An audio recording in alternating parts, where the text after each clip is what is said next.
immediately threatening to pull me under. Just as with the exterior of the estate, not a thing was out of place in the mansion. A familiar oriental rug covered the majority of the foyer floor, trailing to the foot of a sweeping staircase that led to the second level. The carved mahogany paneling on the walls was freshly polished, gleaming under the soft light of the crystal chandelier above our heads. The art on the walls was arrayed in the same layout as it had been since I'd first been old enough to notice it. Apparently, Pinterest hadn't spread to the far corners of the supernatural world. As I turned back to face the woman who'd answered the door, my eye snagged on one thing that had changed. A long table sat to the right of the staircase, as it had for decades, boasting 2 antique vases that were always empty.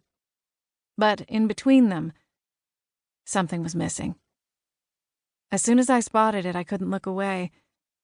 It felt like being blasted with a howitzer. My heart clenched as my mind's eye automatically filled in the missing piece from memory. For as long as I could remember, there had always been a silver frame sitting between the 2 antiques, showcasing a family photograph. My parents, Baron and Baroness Vaughn, bookending my older sister Melanie and me. It was gone. The statement couldn't be louder or clearer. That family no longer lived under this roof. "Lord Vaughn is in his study," the woman said, her clipped tone punching through my thoughts. She'd started to climb the stairs, but paused when she realized I wasn't following. She cleared her throat. "Lady Vaughn." I tore my eyes away from the phantom photograph and muttered an apology. We went up the stairs and down the hallway of the east wing. The woman kept a brisk pace as we walked, not giving me a chance to look around. Still, I glanced in every open doorway, and the onslaught of memories became more and more crushing with every step. Each room held some reminder of the past. Some good, most not. "You may wait here," the woman told me, stopping a few paces away from my father's study. "Lord Vaughn will let you know when he is available. He's been made aware of your arrival." I'll just bet he has. I forced a serene smile, as though she wasn't leading me to the lion's den, and the woman continued down the hall and slipped around a corner that led to a back staircase. The eerie silence of the hallway made me fidget. The clicking of my heels echoed as I paced a few steps back and forth, my fingers twisting together and then apart again. Minutes crawled by, each feeling like an hour.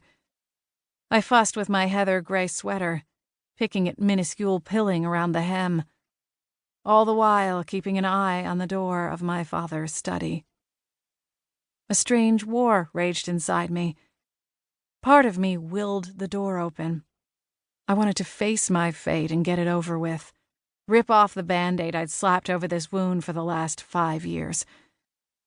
The other part of my mind was scared to death and firing off alarm bells, telling me to run and never look back.